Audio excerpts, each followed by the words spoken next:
Well, I want to start by thanking the fans that were patient with us through the delays. I thought we had a nice atmosphere tonight. I appreciated the fact that they hung around and cheered the team on. I also appreciate the fact that they were waiting for us as we crossed the street tonight. It meant a lot to us as a team. I think it's signs of things to come. And as a program, we got to make sure we're bringing the energy that they're bringing too. Also want to just tip my cap to our nutritionist team. First of all, Julia Baird and her husband Chris, who welcomed their first daughter Lily this past week. And she did such a great job preparing this team through a hot fall camp. And we're happy for them and glad to welcome Lily into the Vanderbilt family. Also to Paige Canfield, who's our football dietitian, who, as Julia took time, as she should, to be a mom, Paige has stepped in as the lead for us and done a remarkable job. And I say that to say, we didn't have a lot of cramping issues. We were well fueled tonight, and we were able to sustain through the game. It was a sloppy game, and we were fortunate to come away with a win.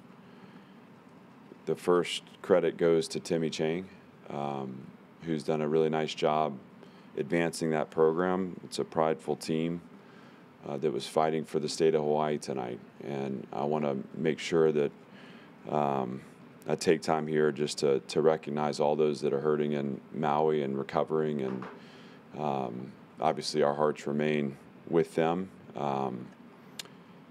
We competed tonight with Hawaii with great respect for the things that they're going through too. So Hawaii made it hard on us tonight.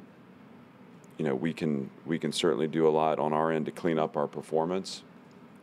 If I was disappointed about anything, it was just feeling like our energy waned through the game, and when we were opening ourselves up for them to take ground, I think it had a lot to do with our performance and the lack of inspiration in that performance. That we can correct. And so we like to learn from wins. We're happy to be 1-0, and with that, I'm happy to open up to questions.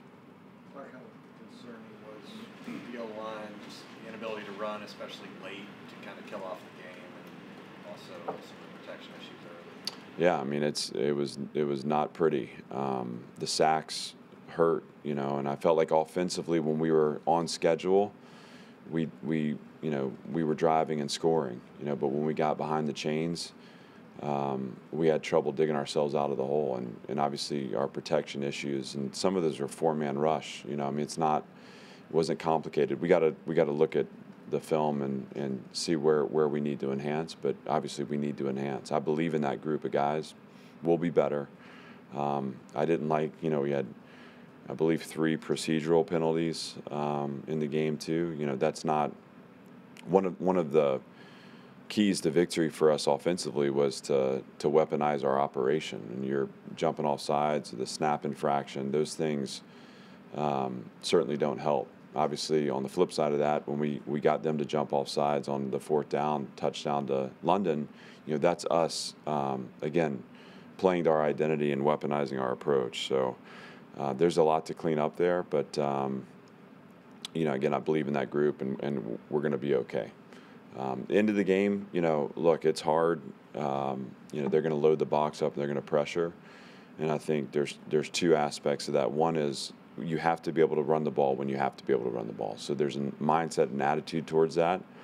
And I think there are design elements to that too. We got to look at it as a staff and say, what are the calls, what are the plays that allow us to finish that game off. This is a line that's had success in the run game, and I think we've changed our identity a little bit to get the ball in the perimeter some, but we'll be better, and certainly I believe in that group. Between the penalties and the blown blocking assignments, the onside kick and stuff like that, do you think your guys took them seriously enough as a football team? I felt like the way we started, I think if you look at the game, the first quarter and the third quarter, I thought we played strong.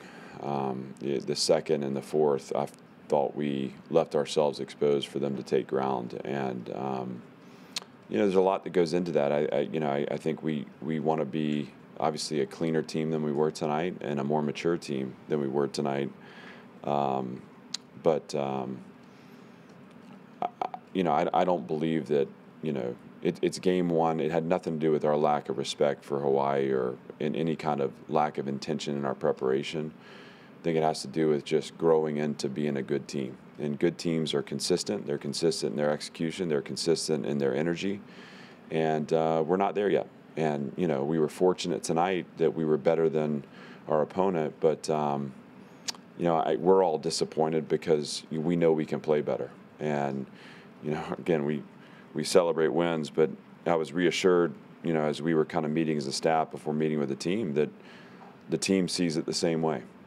This is not about, beating the opponent. This is about trying to find our highest level. And we didn't have it tonight, and we got to find it pretty quick here. What did you think were the biggest issues defensively with allowing so many deep passes?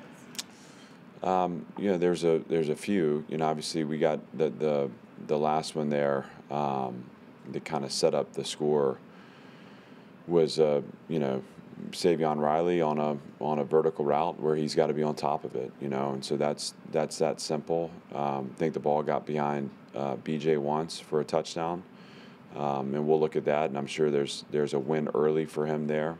It's also a pressure situation on 4th and 4, and so he's taught to protect the sticks there, thinking that it's going to be a short route, and they converted and went vertical, and our blitzer ran into the D lineman, so we weren't able to get the pressure, and that's sloppy play. That's not executing the call, and so there's going to be plenty to scrutinize both in the coverage and in the rush, but we'll be better, and that'll be the worst we play as a team, in our first game. Some of the other the throws early in the game were just a matter of us staying on body and, the quarterback escaping the pocket and guys coming out of coverage. Like those things to me are things where we have to be a little more coordinated, a little better structured, and when we do that, we'll be in good shape. Did you expect to get more four-man pressure in this game, and how important is Darren to that? He's important. I mean, we'll look forward to having him back, but we kind of shifted gears there in the second quarter and really went to more three-man rush. This was going to be a game where they were going to try to win throwing the ball in the air. And so we decided to play short boxes and add coverage. And we're successful in doing that, obviously up until the end there. So, I think in some ways we designed to be more coverage based this evening, but we need to get more pressure out of the four-man rush, and some of that is not so much winning one-on-ones, it's collapsing the pocket and pressuring the ball, right? I thought too many times the quarterback found escapes, and sometimes that's a lack of a counter rush, and sometimes that's not getting the quarterback contained. So we'll look at those things, and Darren's an important part of our rush, but we got capable guys in there, and we'll strengthen that and be better.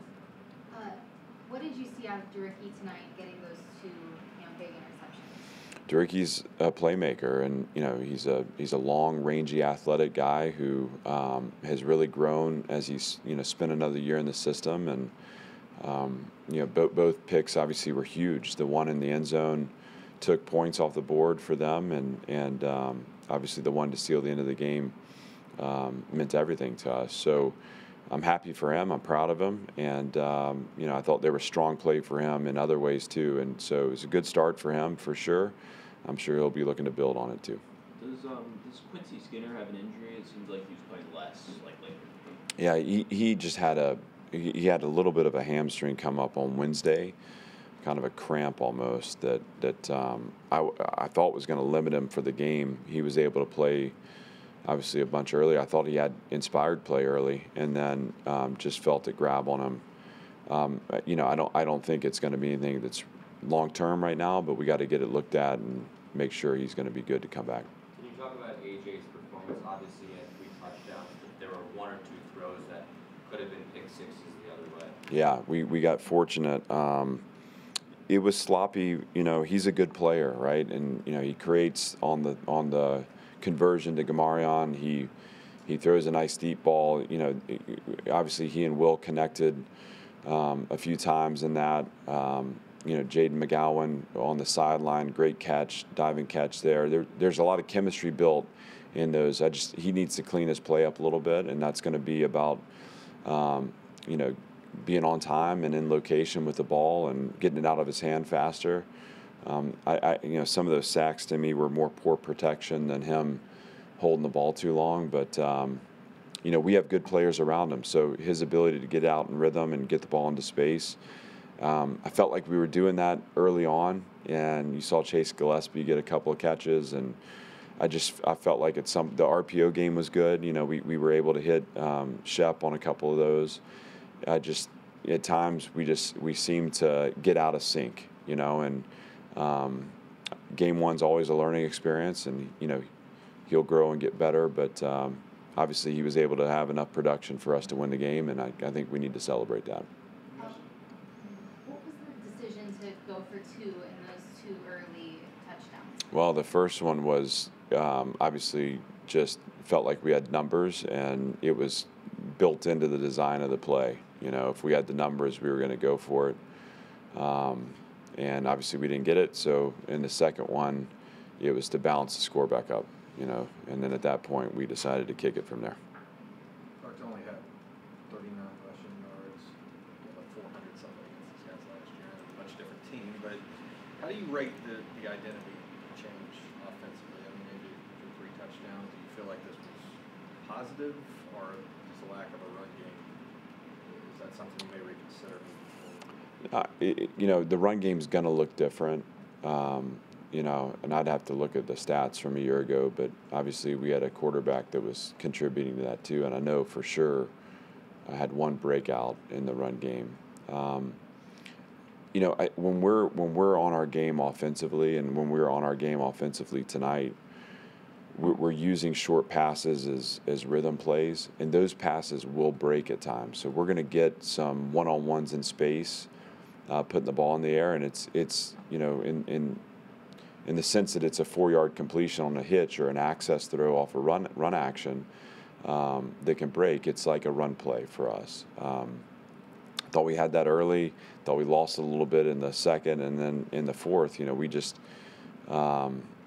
I thought the 4th and 4 that we missed on the sideline was one that, you know, we want back. We got to look back at the design of that play, because that's a big moment. They hit the throw to 3 vertical right after that, and that was disappointing. We got to play better complementary football there. But back to your question, I'm not concerned. I think we're right in lockstep with our identity. I think we need to clean it up and polish it up. I think the team we played tonight was much improved from a year ago, and you know, we for sure need to get better, but there's nothing there that I'm you know, worried about. Does it matter to have a primary back emerge, you think? I don't think so, just because you know, we're going to have to play 3, and we played 3 tonight. In our league, you know, you're not going to be able to lean on one guy, and when you lean on one guy in our league, you know, ultimately you're going to get a situation where you're dealing with someone that's banged up. So I thought there was, you know, positive in Chase Gillespie's play. I thought Cheeks obviously had the touchdown early, which is great. I you know, would like to have gotten back to some of that, the stretch game that we hit the touchdown on. And then, you know, Seti Alexander was out there too, and all 3 of those guys are capable. So again, game 1, you know, I don't want to tell you that I love 39 rushing yards and that there's not more for us there. And I want to be a team offensively when we have the ball and we can finish the game out. We finish the game out. You know, that's important. I also want to be conscious of the fact that, you know, we have a long way to go and there's a lot to improve, and we'll shift focus to what we can improve moving forward. One more. Earlier this week, you mentioned the word grit with the rain delay, and then you guys maybe not having your best but still finding a way to win. Do you feel like your team maybe embraced that a little bit tonight? Yeah, you know, I think there's positive aspects to take away from that. again, when I look at it, I want to see a certain style of play for an entire 60 minutes, and I felt like we weren't able to do that tonight. And for whatever reason, game day is hard. It's a challenge. That was a good opponent that was fighting hard, and they made it challenging on us. So we got to learn from it, but certainly I was pleased with the fact that we got through the weather delay, that we came out and we started strong, and there's a lot to build off of from that. Thanks, everybody. Thank you, guys.